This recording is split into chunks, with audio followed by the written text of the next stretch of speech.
प्रेमानंदे।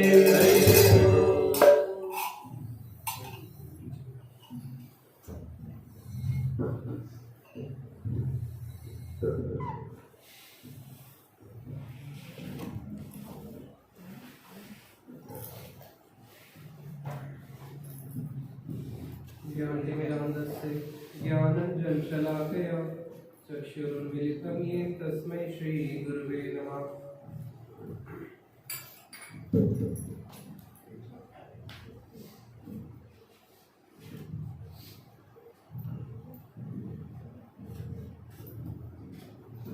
गुरुवे गौरचन्द्राय राधिकाय तदालये कृष्णाय कृष्णभक्ताय तद्भक्ताय नमो नमः।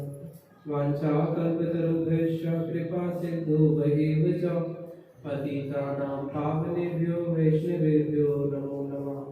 हे कृष्ण करुणा सिन्धो दीनबन्धो जगत्पते गोपेश गोपिकान्त राधाकान्त नमोस्तुते। तप्त कांचन गौरांगी राधे वृंदावनेश्वरी वृषभानुसुते देवी प्रणमामि हरिप्रिये।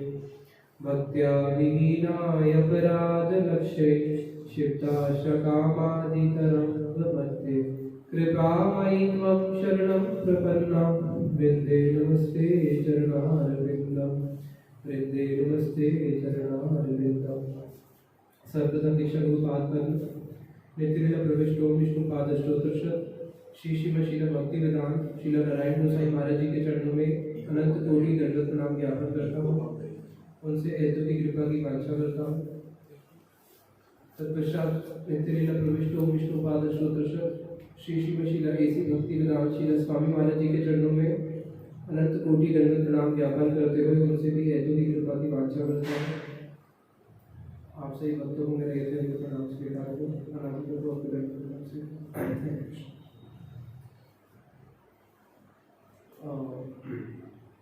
श्रीमद् चैतन्य चरितामृत में एक बड़ा ही सुंदर प्यार आता है।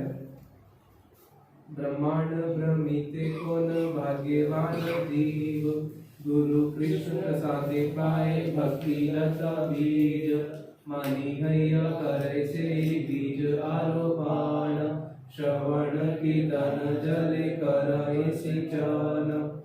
ये बहुत ही सुंदर पद है। कह रहे हैं ब्रह्मांड भ्रमिते कौनो भाग्यवान जीव गुरु कृष्ण प्रसादे पाए भक्ति लता बीज। इसे एक छोटे से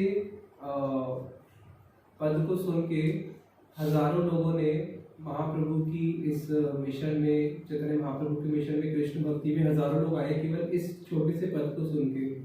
ये बहुत ही गंभीर पद है। कह रहे हैं ब्रह्मांड भ्रमिते कौनो भाग्यवान जीव। इस ब्रह्मांड के अंदर भ्रमण करते करते कौनो यहाँ पे सिंगुलर टर्म है, प्लूरल नहीं है। इस ब्रह्मांड भ्रमिते कहना चाह रहे हैं कि वहाँ पे ब्रह्मांड हो गया प्लूरल, बहुत सारे ब्रह्मांड हैं। अनंत कोटि ब्रह्मांड है ना, तो अनंत कोटि ब्रह्मांड के अंदर ब्रह्मांड भ्रमिते एक जीव क्या कर रहा है, भ्रमण कर रहा है। जैसे वो जाते हैं मेले में झूले झूलते हैं ना, ऐसे रोलर कोस्टर क्या बोलते हैं, रोलर कोस्टर। तो उसी प्रकार से जीव भी भ्रमण कर रहा है एक ब्रह्मांड से दूसरे ब्रह्मांड में। और ब्रह्मांड के अंदर कितने लोग होते हैं, एक ब्रह्मांड में 14 लोग होते हैं। धरती है बीच में, धरती के नीचे कितने लोग हैं, 7, 8वां हो गया धरती, और ऊपर कितने, 6। तो 14, इसलिए ब्रह्मांड को बोलते हैं 14 भुवनात्मक, कि 14 भुवनों का बना हुआ जो ब्रह्मांड है। ऐसे अनंत कोटि ब्रह्मांड के अंदर जीव क्या कर रहा है, ब्रह्मांड भ्रमिते अनेक अनेक ब्रह्मांड में भ्रमण करता है। ब्रह्मांड भ्रमिते कोनो भाग्यवान जीव, कोई उसमें से एक तरफ हो गया। जैसे बोलते हैं ना कि भारत में से कौन प्रधानमंत्री बनेगा, तो भारत में से ही बनेगा, अमेरिका से तो बनेगा नहीं, अफ्रीका से तो बनेगा नहीं। यानी कि 100 करोड़ जनता में से कोई एक प्रधानमंत्री बनेगा। तो यहाँ पे कह रहे हैं ब्रह्मांड भ्रमिते, एक तरफ क्या रख दिया उपमा में, पूरा का पूरा ब्रह्मांड, जिसके अंदर नीचे के 7 लोग भी आ गए, धरती भी आ गई, और ऊपर के स्वर्ग लोक, जनलोक, तपलोक, महलोक, सत्यलोक, ब्रह्मा जी तक का लोक आ गया। कह रहे हैं ब्रह्मांड भ्रमिते कोनो, कोई एक ऐसा भाग्यवान जीव, वो जीव कौन होगा, बहुत भाग्यवान होगा। गुरु कृष्ण प्रसादे, जिसको प्रसाद मिल जाएगा। प्रसाद का अर्थ है जिसको कृपा मिल जाएगी, किसकी? गुरु की और कृष्ण की। गुरु कृष्ण प्रसादे पाए भक्ति लता बीज, उसको हृदय में क्या मिल जाएगा? भक्ति लता का बीज मिल जाएगा। यहाँ पे भक्ति की उपमा किससे दी है? लता से दी है। भक्ति क्या है? एक लता है। लता का उत्पत्ति कहाँ से होती है? घर में कोई चमेली की या कोई भी अगर हम कुछ डालते हैं तो पहले बीज डालते हैं ना, फिर बीज से तो लता निकलती है। तो कह रहे हैं भक्ति रूपी जो लता है उसकी बीज क्या है? ये गुरु कृष्ण की प्रसाद से मिलता है। तो यहाँ पे ये जो एक भाग्यवान जीव है, कोई एक भाग्यवान जीव, तो इससे समझ में आता है कि भक्ति क्या है? सुदुर्लभ। कि कहाँ उपमा दे रहे हैं? इतने बड़े ब्रह्मांड में, एक ब्रह्मांड में कितनी जीवात्माएं होती है? चलो धरती पे कितनी होती है? धरती में देखिए भारत में कितनी जीवात्माएं हैं? भारत में अगर देखा जाए राजस्थान में कितनी जीवात्माएं हैं? जयपुर में कितनी जीवात्माएं हैं? जयपुर में भी निर्माण नगर में कितनी जीवात्माएं होंगी? निर्माण नगर में भी जिधर हम बैठे हैं इस घर में कितनी जीवात्माएं होंगी?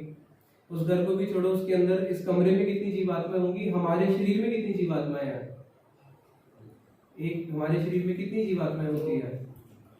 जो जब एक पुरुष का बच्चे का जन्म होता है तो जो वीर्य की बूंद होती है उस वीर्य के ऊपर ही कितनी लाखों करोड़ों जीवात्माएं होती है।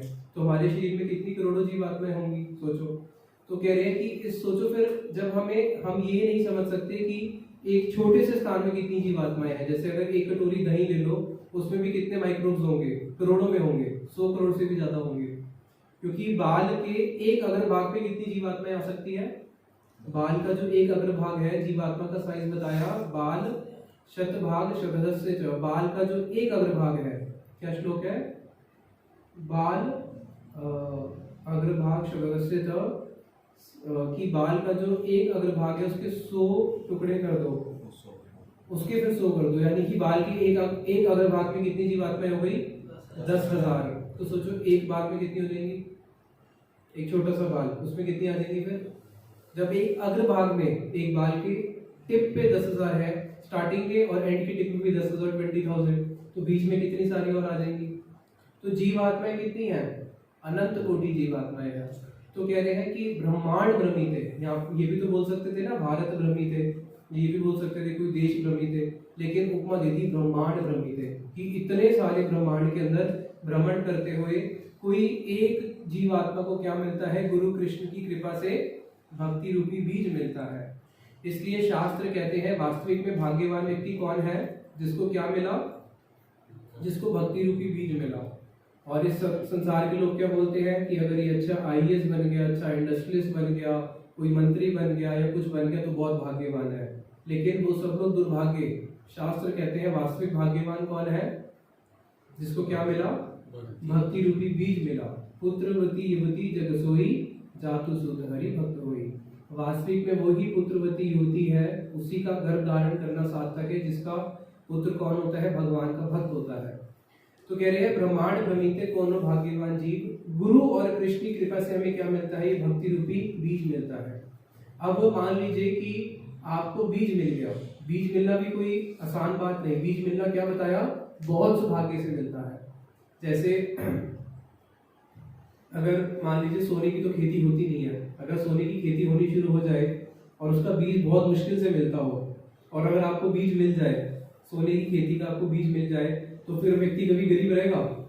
वो तो अमीर हो जाएगा। उसको किसका बीज मिल गया है? सोने की खेती का, मुक्ता की खेती जैसे कृष्ण ने ब्रज में करी थी। तो ये जो भक्ति रूपी बीज है, अगर हमें ये बीज मिल गया तो हम लोग बहुत सौभाग्यवान हैं। अब उसके बाद आगे क्या करना है? फिर इसी श्लोक में बताया कि ये बीज पहले है कि इसको समझ लो, ये बीज होता है कृष्ण सेवा की वासना। कृष्ण सेवा की वासना ही श्रद्धा का मूल है। ये बीज है श्रद्धा। क्या है?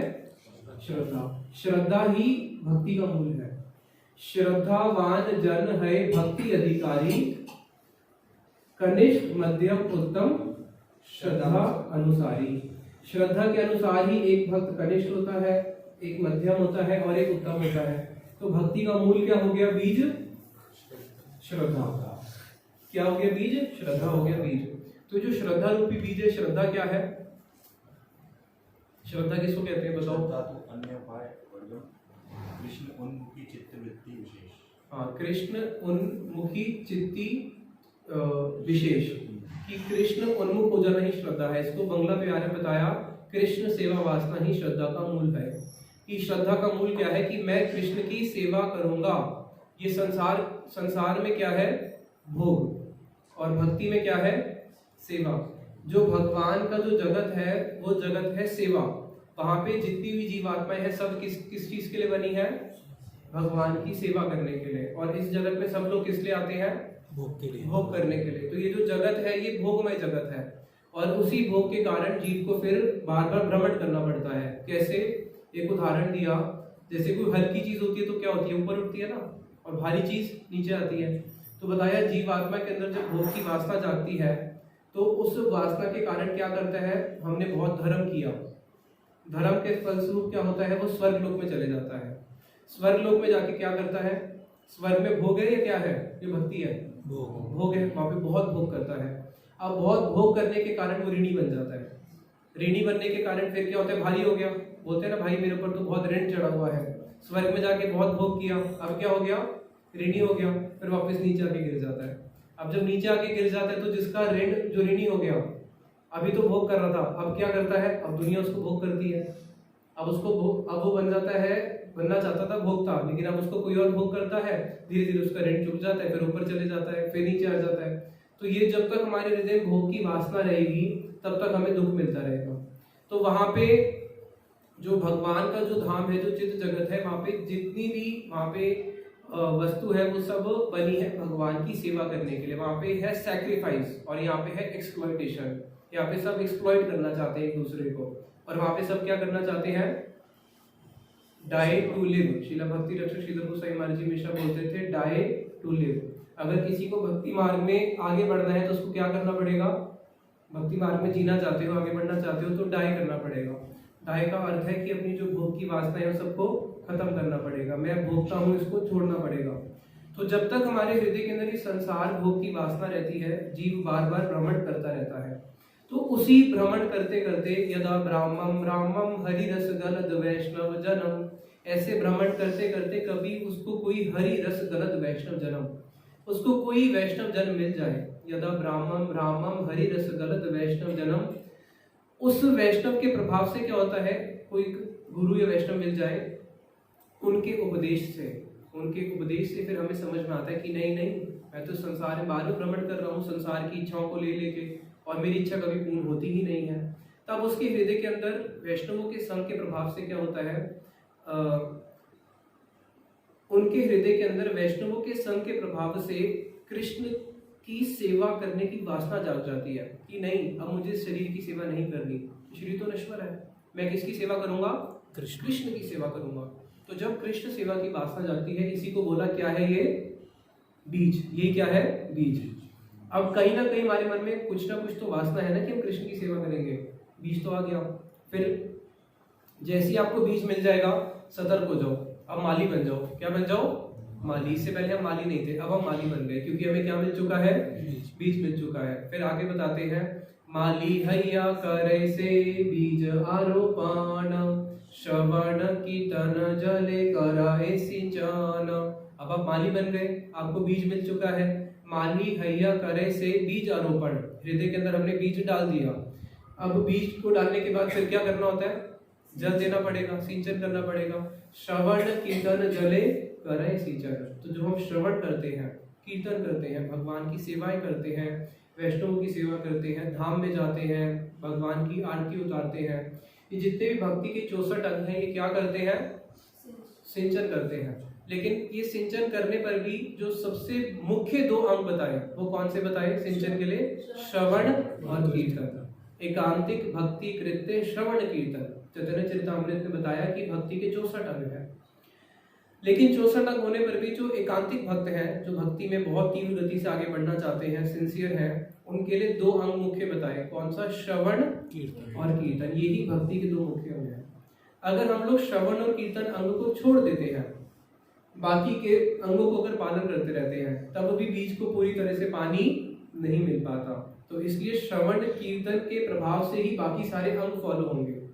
अगर कोई व्यक्ति यद्यपि अन्य भक्ति कलौ कर्तव्य तद एव कीर्तन आख्य भक्ति एव संयोगेन इति उत्तम, बताया संदर्भ के अंदर, छठ संदर्भ में, कि यद्यपि भक्ति के सारे अंग कलयुग में आप कर सकते हो, लेकिन वो सारे अंग तभी फ्रूटिफाइड होंगे जब साथ में कीर्तन होगा। अगर मान लो मैं यज्ञ कर रहा हूँ, ठीक है, यज्ञ करते हुए भगवान का मंत्र का कीर्तन करते हैं ना, विष्णुवाय स्वाहा, माधवाय स्वाहा, गोविंदाय स्वाहा, नारायणाय स्वाहा, कीर्तन तो हो ही रहे। अगर कोई कीर्तन ना करे, केवल यज्ञ में आहुति डालते रहे, तो यज्ञ होगा? नहीं होगा। तो भक्ति के जितने भी अंग हैं वो फुलफिल तभी होते हैं जब साथ में क्या जुड़ेगा? कीर्तन जुड़ेगा। अगर कीर्तन नहीं है, श्रवण नहीं है, तो फिर भक्ति के वो जो अंग है वो कहीं ना कहीं कोई कर्म कांड का हिस्सा बन के रह जाएंगे, लेकिन शुद्ध भक्ति तक हम लोग नहीं पहुंच पाएंगे। इसलिए आपने देखा भी होगा कि भारत में इतने सारे मंदिर हैं, कई जगहों पे देखने को मिलता है कि हरिद्वार चले जाओ, किसी तीर्थ स्थान में चले जाओ, वहाँ पे पंडे भी हैं, गुटखा खा रहे हैं और ठाकुर जी की सेवा भी कर रहे हैं, लेकिन उनके लाइफ में क्या नहीं है? श्रवण और कीर्तन नहीं है। तो श्रवण और कीर्तन ही भक्ति का मुख्य अंग है। श्रवण कीर्तन जले कराए सिंचन। फिर आगे क्या है? माली हैया करे से बीज अनुपान, श्रवण कीर्तन जले कराए सिंचन, उपजिया बाड़ी लता ब्रह्मांड भेदी जाए, विरजा ब्रह्म लोक भेदी पर व्योम जाए। अब जो बीज डल गया, श्रवण कीर्तन हमने करना शुरू किया, अब उसमें से एक लता निकलनी शुरू होगी। जब वो छोटी सी अंकुर होगा, लता निकलनी शुरू होगी। अब उस लता में कितनी शक्ति है? उस लता में इतनी शक्ति है, उपजिया बाड़े लता ब्रह्मांड भेदी जाए, कि वो जो बीज दिया वो इस जगत का बीज नहीं है, इसलिए उसकी जो लता बढ़ेगी, वो बीज कहाँ से आया? गोलोक से बीज आया, तो उसकी जो लता बढ़ेगी वो कहाँ तक जाएगी? उस गोलोक तक जाएगी। इसलिए बताया। फिर आगे क्या होता है? उपजिया बाड़ी लता ब्रह्मांड भेदी जाए, वो लता बढ़नी शुरू होगी और वो ये जो पूरा ब्रह्मांड है, ये जो ब्रह्मांड है, सत्य लोक के ऊपर भी अगर चले जाओ तो इस ब्रह्मांड के 8 आवरण होते हैं। धरती, जल, अग्नि, वायु, आकाश, मन, बुद्धि और अहंकार, ये 8 आवरण है इस ब्रह्मांड के। धरती जो हम नीचे देखते हैं ना, आसमान के ऊपर भी धरती है। तो बताया कि ये जो 8 आवरण है, इस 8 आवरण को भेद के फिर वो कहाँ पे चले जाता है? ब्रह्मांड भेदी पर व्योम जाए। ब्रह्मांड को भेदने के बाद जो हमारी लता है वो पहले यहाँ से स्वर्ग लोक में जाएगी, वहां तक जा रही है तो सारे लोक में होके जाएगी ना। अब मानो किसी की लता पहुंची स्वर्ग लोक, अब वहां पे उसने देखा बड़े सुंदर अप्सराएं हैं, बड़ा सुंदर इंद्र है, कुबेर बैठा है, कितना वहां पे सुख है, कितना ऐश्वर्य है, तो वहां पे क्या होगा? फिर वहीं रुक जाएगा। हो सकता है वहीं पे रुक जाए किसी की जाके स्वर्ग लोक में, किसी की और ऊपर चले जाए तपोलोक, जनोलोक, मान लो किसी के सत्यलोक में जाके रुक जाए ब्रह्मा जी के पास। तो ये अगर हम यहाँ पे शुद्ध साधु संग करते रहेंगे तो ये लता क्या है? बढ़ती रहेगी। फिर ब्रह्मांड को भेजने के बाद चली जाएगी परव्योम। अब परव्योम में पहुंच गई, चलो यहाँ से तो सारा पार करके चले गए, अब परव्योम में पहुंच गए, वहां पे पहुंच गए वैकुंठ, वहां पे तो सामने विष्णु जी खड़े हैं। अब क्या करोगे? ठीक है भाई, पता नहीं कृष्ण तक जाए ना जाए, यहीं तक आगे यहीं रुक जाते हैं, वहां तो भगवान की बड़ी सुंदर सेवा हो रही है, इतना ऐश्वर्य है, लक्ष्मी है। इसलिए फिर आगे मन शिक्षा में बताया गया ना कि अपी क्या है वो, अब कि तुम्हें त्यागनी पड़ेगी, अपी लक्ष्मीपति व्योम नयनिम, कि अगर तुम्हारे हृदय में कोई रति है लक्ष्मीपति के प्रति, लक्ष्मीपति कौन हो गए? विष्णु, तो अपने मन को कह रहे हैं रघुनाथ दास गोस्वामी की तू उस रति को भी त्याग दे, नहीं तो कहीं ऐसे ना हो कि लक्ष्मीपति के पास जाके तेरी लता रुक जाए।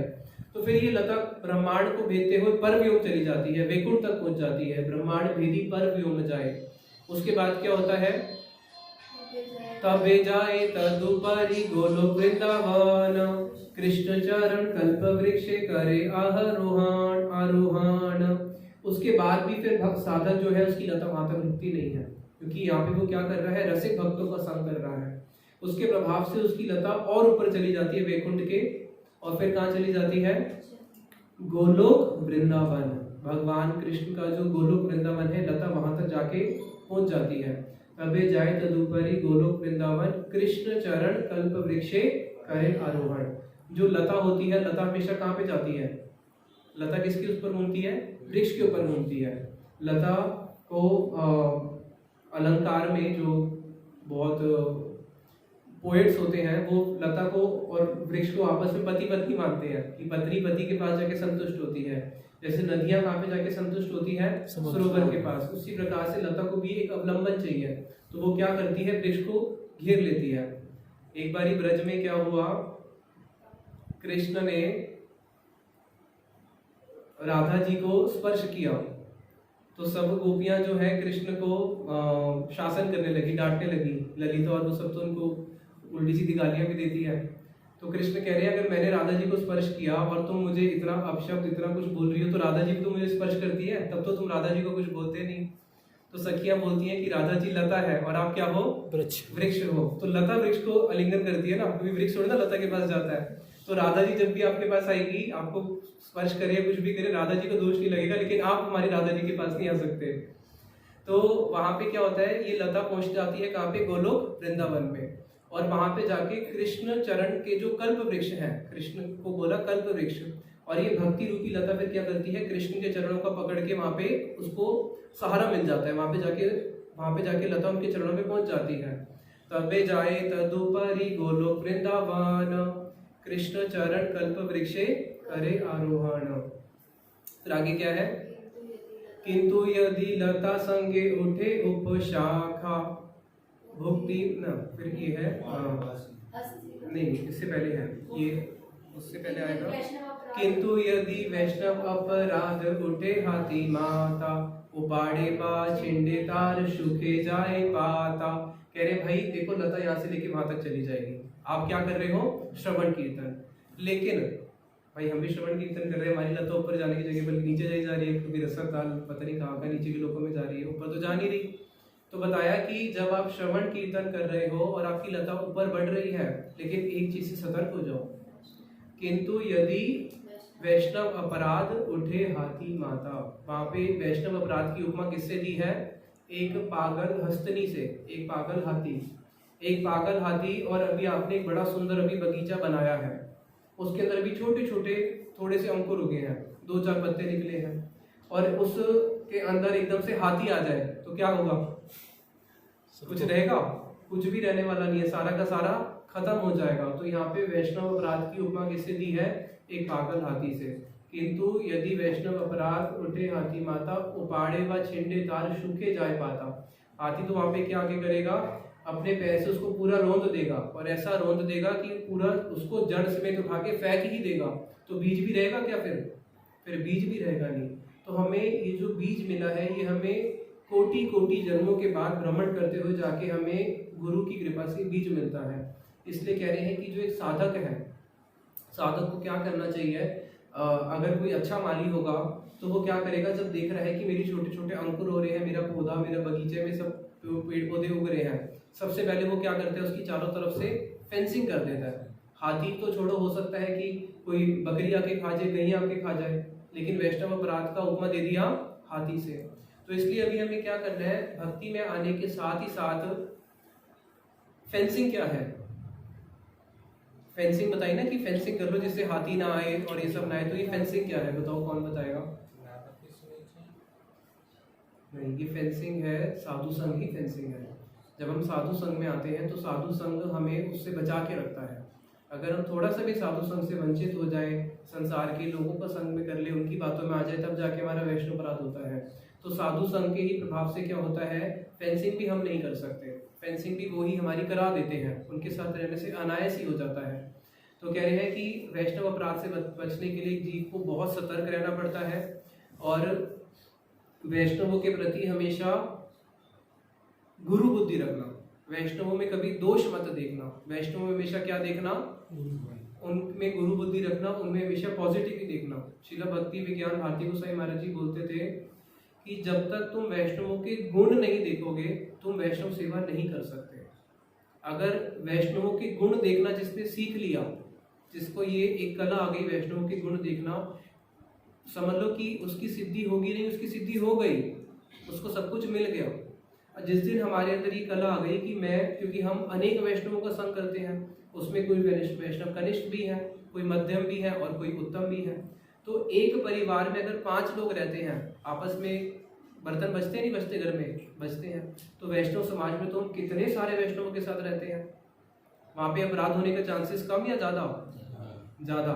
तो वहां पे बताया कि जो व्यक्ति वैष्णव के गुण देखना सीख लेगा, जिसने ये कला सीख ली कि मैंने वैष्णव के साथ रहते हुए केवल इनके गुण देखने हैं, तो बताया कि वास्तविक में वो ही हमेशा उसका जीवन सफल है, उसका भजन सफल है, चाहे वो कम माला भी करे।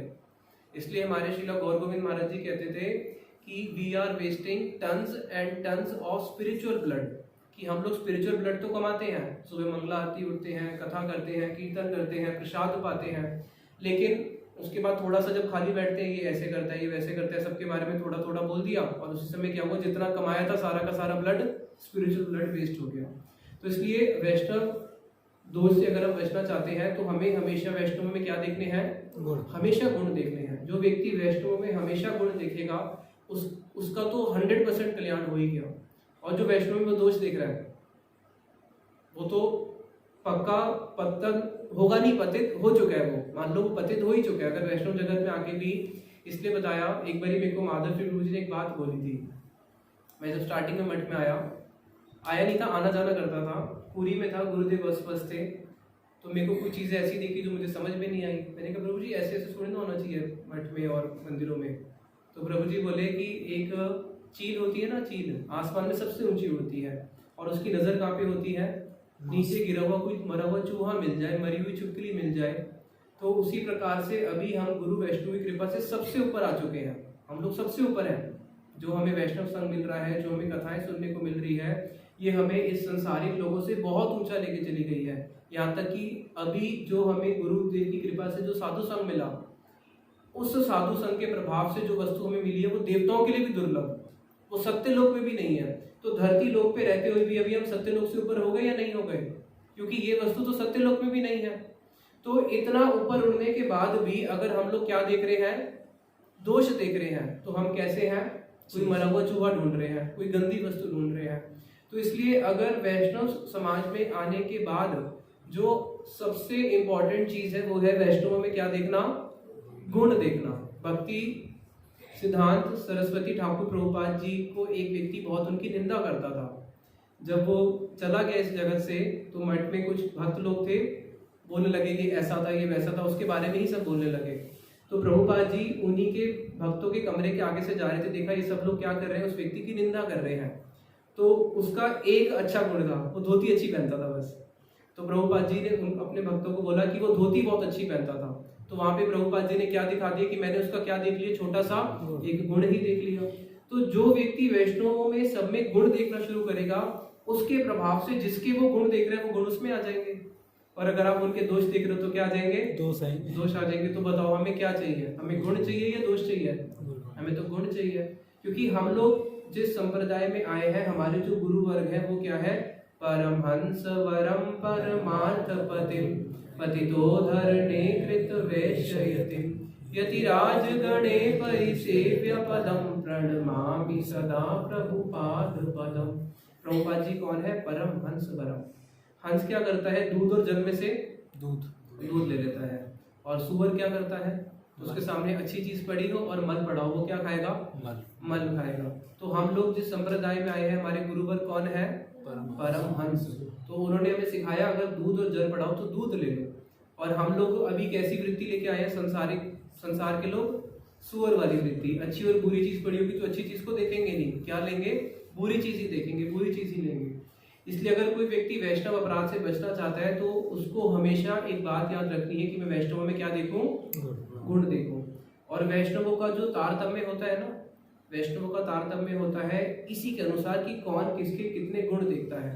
इसलिए वैष्णवों को 3 श्रेणी में बांट दिया, उत्तम, अनिष्ट, नहीं उत्तम के अंदर भी 3 बताए, उत्तम, गुड, बेटर, बेस्ट। उसको क्या बोलेंगे, उत्तम, श्रेष्ठ, श्रेष्ठतर, श्रेष्ठतम। श्रेष्ठ वैष्णव कौन है, बताया, श्रेष्ठ वैष्णव वो है उसके सामने जो वैष्णव है वो गुण और दोष तो दोनों ही होंगे, क्योंकि भी हम साधक हैं, तो वो गुण और दोष दोनों देख रहा है।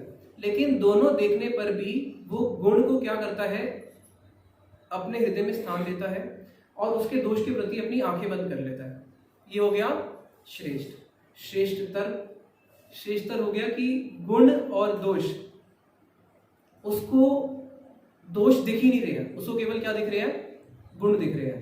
श्रेष्ठ वाला क्या कर रहा है, दोष देखने पर भी अपनी आंख को बंद कर लेता है। लेकिन जो श्रेष्ठतर हो गया उसको दोष दिखेंगे नहीं, उसको केवल क्या देखेंगे, गुण ही गुण देखेंगे। और श्रेष्ठतम ऐसा हो गया जो दोष को भी गुण देखेगा, उसको सिर्फ दोष दिखेंगे नहीं, उसको हर चीज ही गुण देखेगी। समझ गए? उसी प्रकार से फिर अध, अधतर और अधतम। अध कौन हो गया? गुण और दोष दोनों दिख रहे हैं, लेकिन वो क्या करे, गुण के लिए तो आंख बंद कर लेगा और उसके दोष को ही देखते रहेगा। तो अभी हमारी स्थिति कैसी है? अध। और अधतर, बैड, वर्स और वर्स्ट। अब वर्स वाला कौन हो गया? बैड। अधतर, अधतर हो गया जिसके सामने गुण और दोष दोनों है वैष्णव के, लेकिन उसको गुण दिखते ही नहीं है, उसको केवल क्या दिखते हैं? दोष ही दोष दिखते हैं। अब सोच लो कि हम किस लेवल पे स्टार्ट करते हैं। और अधतम, वो गुण को भी दोष देखेगा, वैष्णव के गुणों को भी देखेगा, अरे क्या गुण है, ये कोई गुण है क्या, ये तो दोष है, वो गुण को भी दोष में देखता है। तो उसी प्रकार से जब जिस दिन हमारे अंदर ये क्वालिटी आ गई कि मैं वैष्णव के केवल क्या देखूंगा? गुण देखूंगा, तब जाके हम वैष्णव अपराध से बच सकते हैं। और वैष्णव अपराध बहुत खतरनाक, गुरुजी बोलते थे कि जो वैष्णव अपराध है वो स्टार्ट कहाँ से होता है? वो कनिष्ठ से स्टार्ट होता है। कभी भी कोई गुरुदेव के चरणों में अपराध नहीं करता, कभी कोई महाभागवत के चरणों में अपराध नहीं करता। अपराध कहाँ से शुरू होता है? कनिष्ठ वैष्णवों के चरणों से ही अपराध शुरू होता है। अगर आप चल रहे हो, चलते चलते आप पहाड़ से टकरा के नहीं गिरोगे, छोटे से पत्थर से टकरा के गिरते हो। तो वहां पे जो अपराध होता है वो हमेशा कनिष्ठ लेवल से स्टार्ट होता है। और अपराध कैसा होता है? गुरुजी दूसरी उदाहरण देते थे कि अगर एक कपड़ा है, इस कपड़े में आपने सुई घुसाया, सुई घुसाने के बाद सुई निकाल दिया, पता चलेगा कपड़े में सुई घुसाया? 10 बारी सुई घुसा दो, पता चलेगा? पता नहीं चलेगा। गुरुजी बोलते थे कि वो जो सुई आपने कपड़े में घुसाई है, उसका जो छेद हुआ है वो बहुत सूक्ष्म है, लेकिन वो सूक्ष्म होने पर भी वो ऐसा छेद है कि वो उस छेद में से हाथी भी निकल जाएगा। समझ में आ रही है कि शुरू कहाँ से होगा? एक सुई से, और लास्ट में क्या हो जाएगा कि वो हाथी जितनी जगह कर देगा। तो अपराध क्या करे? अपराध थोड़ी ना करे, उसके बारे में थोड़ी सी आलोचना ही तो करी है। तो शुरू बिल्कुल कहाँ से होगा पता ही नहीं चलेगा। हम स्टार्टिंग में जब अपराध करना शुरू करेंगे, मैं पता ही नहीं चलेगा मैं अपराध कर रहा हूँ। बाद में जब सब वैष्णव बोलेंगे, हम हो सकता है भारी रूप से क्षमा भी मांगेंगे, लेकिन ये जो वृत्ति है, इस वृत्ति को रोकना है ना। वृत्ति को रोकने का क्या है कि मैं बार बार क्षमा मांगू, अपराध करूँ, वो अच्छा नहीं। वो भी चलो फिर भी अच्छा, लेकिन मैं अपराध करूँ ही ना, वो ज्यादा अच्छा ना। उसके लिए क्या करना पड़ेगा? वैष्णवों के हमेशा गुण देखने पड़ेंगे, दोष कभी भी देखने नहीं, किसी के भी। इसलिए हमारे जो मन शिक्षा, अपने मन को शिक्षा दे रहे हैं रघुनाथ दास गोस्वामी। अपने मन को जब शिक्षा दे रहे हैं भजन करने के लिए, सबसे पहली शिक्षा उन्होंने क्या दी?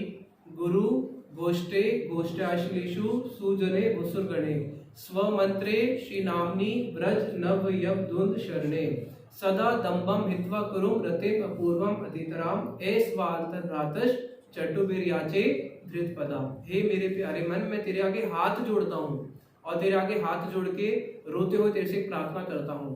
काकू वाणी से क्या बोलता हूँ? गुरु, गुरु को प्रणाम कर। घोष्टे, घोष्टाशिलेषु, घोष्टे मतलब हो गया ब्रज, घोष्टालिषु जो ब्रजवासी हैं, भुसुरगणे जितने भी ब्राह्मण लोग हैं, वैष्णव जितने अन्य संप्रदाय के वैष्णव हैं, केवल ये नहीं कि मेरे संप्रदाय के वैष्णव, जितने अन्य संप्रदाय के वैष्णव हैं उनको भी कह रहे हैं कि सबको क्या कर? प्रणाम कर। जिन्होंने देखो मंत्र प्रदान किया, जिन्होंने ब्रजवासी हैं, ब्राह्मण लोग हैं, सबको प्रणाम कर। यहाँ तक कि अगर आप तुलसीदास जी का देखो, जब उन्होंने रामचरितमानस लिखी है, उन्होंने किसको प्रणाम किया है? दुष्टों को भी प्रणाम कर रहे हैं, कह रहे हैं मैं दुष्टों तक को भी प्रणाम करता हूँ। तो जब कैसे हमारे वैष्णव लोग हैं जो दुष्टों तक को भी प्रणाम कर रहे हैं, और हम वैष्णव को प्रणाम करते हुए क्या देखते हैं? उसके दोष देखते हैं। तो इसलिए बताया कि अगर किसी व्यक्ति को भक्ति में श्रवण कीर्तन तो हम कर ही लेंगे, श्रवण कीर्तन तो मिल ही जाएगा, जब बीज मिला है गुरु की कृपा से श्रवण कीर्तन भी मिल जाएगा। लेकिन जहाँ पे एक साधक मार खाता है, जिसको भक्ति विनोद ठाकुर जी ने भी सतर्क किया है साधक को, क्या? वैष्णव अपराध।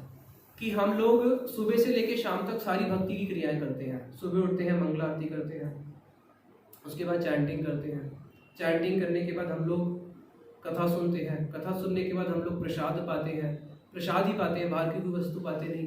प्रसाद पाने के बाद भगवान की सेवाओं में लग जाते हैं, ग्रंथ पढ़ते हैं, दिन में आरती होती है, शाम को आरती, शाम को कथा, शाम को कीर्तन।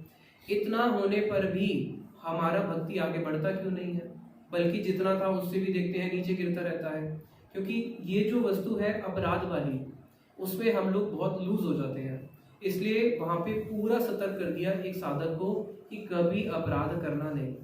हमारे जो परम गुरुदेव थे भक्ति प्रज्ञान शिला केशव गोसाई महाराज, उनकी भजन कुटी में एक बड़ा सुंदर पद लिख के रखा हुआ था। इस पद को आप लोग सब याद कर लो, बहुत सुंदर पद है। अभी हमने जो जयपुर में मठ में भी सबसे पहले यही वाला पद लिखा, कहारे ना करे निंदा कृष्ण कृष्ण बोले, कहारे ना करे निंदा कृष्ण कृष्ण बोले, कहारे ना करे निंदा कृष्ण कृष्ण बोले, कहारे न करे निंदा कृष्ण कृष्ण बोले। अजय चैतन्य कृष्ण से जीनी बेक हईले, अजय चैतन्य कृष्ण से जीनी बेक हईले। कह रहे हैं कहारे ना करे निंदा कृष्ण कृष्ण बोले, कह रहे कहारे ना करे निंदा, किसी की भी निंदा मत करो। जो वैष्णव है उनकी तो निंदा करनी ही नहीं है। भागवत में बोला जो दुष्ट है उसकी भी निंदा नहीं करनी, जो निंदनीय है उसकी भी निंदा नहीं करनी। और हम तो जो हमारे लिए वर्णीय है, जिनकी हमें पूजा करनी होती है, हम उनकी निंदा कर बैठते हैं। बल्कि शास्त्र तो कह रहे हैं जो निंदनीय है उसकी भी तुम निंदा मत करो। कहारे ना करे निंदा, कभी किसी की निंदा करनी ही नहीं है। कहारे ना करे निंदा कृष्ण कृष्ण बोले, और हमेशा क्या बोलना है? कृष्ण कृष्ण।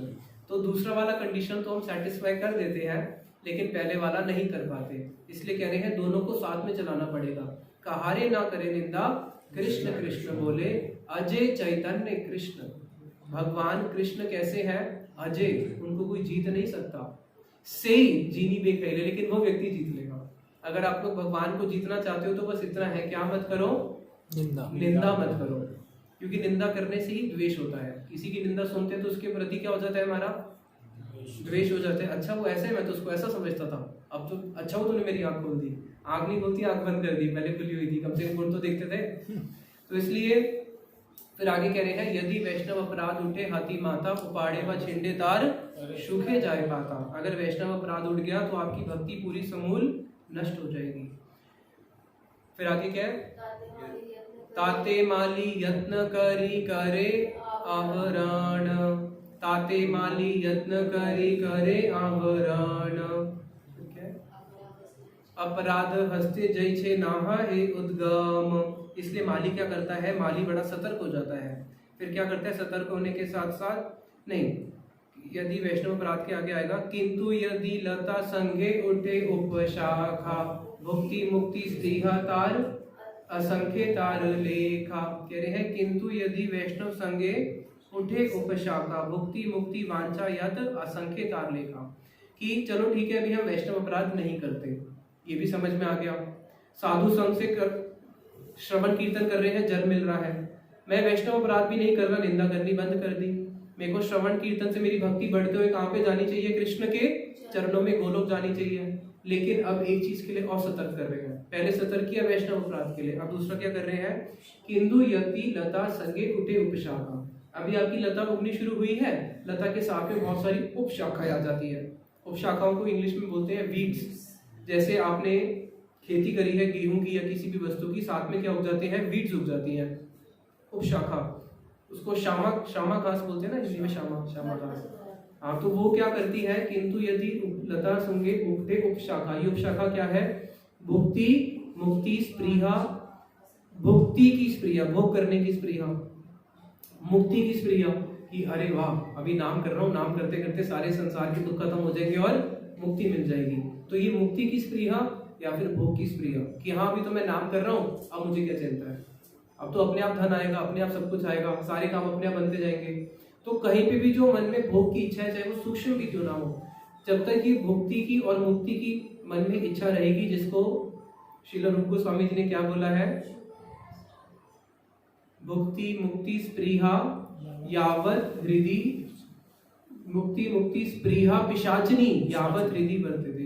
कि जो भुक्ति और मुक्ति की जो स्पृहा है वो क्या है?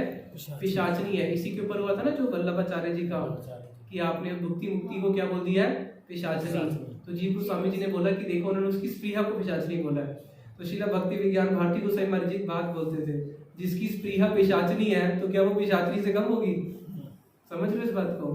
तो वहां पे कह रहे हैं कि जो भुक्ति और मुक्ति की जो स्पृहा है, जब तक ये साधक के हृदय में रहेगी और भक्ति रूपी बीज के साथ में, फिर क्या होगा? जो हम श्रवण कीर्तन जल कर रहे हैं, उससे जो मूल शाखा थी, जो बढ़ के जाने की गोलोक वृंदावन, उसके साथ में जो एक भुक्ति की जाग गई और एक मुक्ति की जाग गई, अब जो हम श्रवण कीर्तन कर रहे हैं तो वो जो हमारी शाखा है ना, वो तो गोलोक तो क्या, वो तो इस ब्रह्मांड में रह जाएगी, ब्रह्मांड से बाहर भी नहीं जा पाएगी, क्योंकि भोग की इच्छा है ना।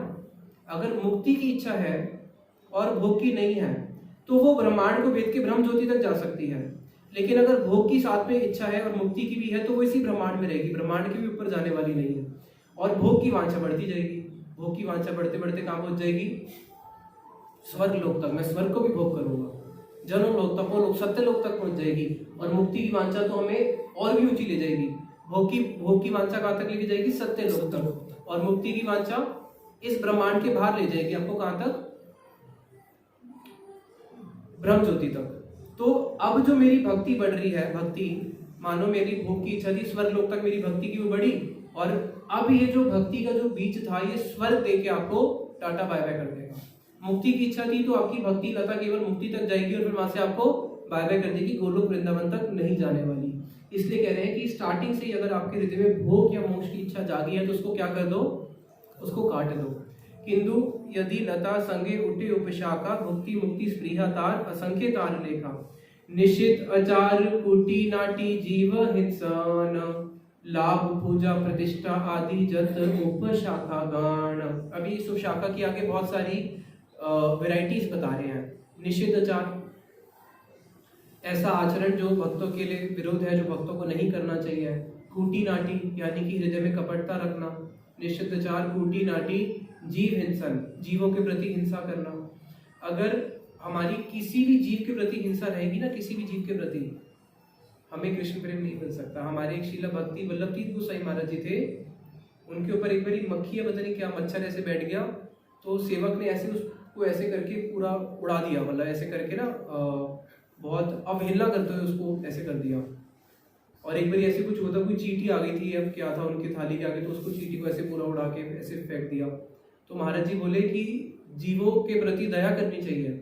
जीव, जितने भी जीव है, सब जीव क्या है वो श्लोक, जीवे जाने कृष्ण अधिष्ठान, जीवे र सम्मान दिए जाने कृष्ण अधिष्ठान, की सारे जीवों के अंदर कृष्ण परमात्मा रूप में तो है ना, तो सबको सम्मान देना चाहिए। अगर तुम किसी एक छोटे जीव से भी उसका उपेक्षा करते हो या उससे तुम द्वेष भावना रखते हो, किसी भी जीवात्मा से, तब भी तुम्हें कृष्ण प्रेम नहीं मिल सकता। तो हमें द्वेष भावना एक चींटी से भी नहीं रखनी है। तो इसलिए कह रहे हैं कि जीव हिंसा नहीं करना। किसी भी जीव का अगर हम हिंसा करते हैं तब भी भगवान हमारी सेवा ग्रहण नहीं करते। अगर हम बहुत नाम कर रहे हैं, बहुत भक्ति कर रहे हैं, लेकिन जीवों के प्रति हिंसा करोगे तो भगवान उसकी पूजा स्वीकार नहीं करते। ऐसा भगवान ने पुराण में बोल के रखा।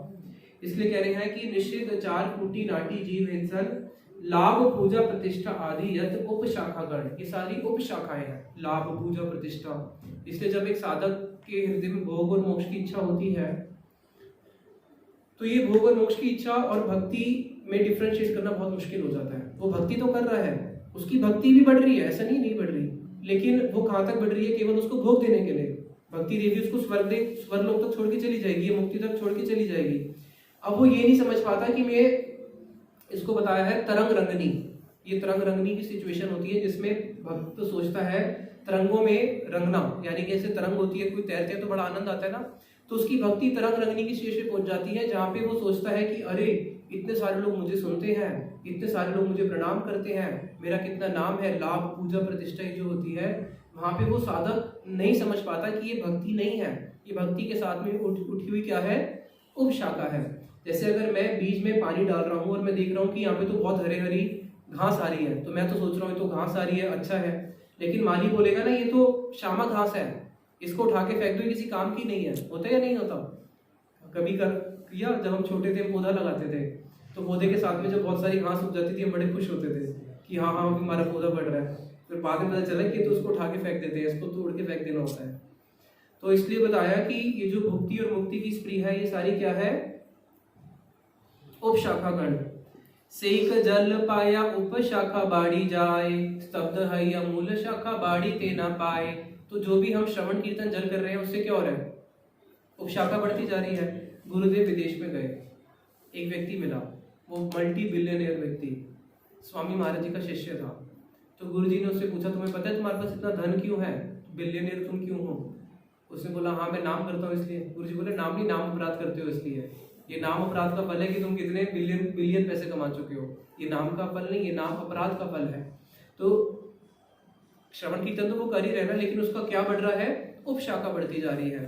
इसलिए क्या करना पड़ेगा, प्रथमे उपशाखा कराए छेदन तबे मूल शाखा बाड़ी जाए वृंदावन। इसलिए साधक को सबसे पहले जो उपशाखा है उसको काटना पड़ेगा और तभी मूल शाखा आपकी बढ़ के वृंदावन जाएगी। अब प्रश्न है कि यहाँ पे तो इतना इजीली बोल दिया कि जो मूल शाखा तब जाएगी, पहले क्या काटो, उपशाखा काटो। उपशाखा क्या है, भुक्ति और मुक्ति की इच्छा। तो उसको काटना आसान है क्या, मुक्ति की क्रिया को काटना आसान है क्या?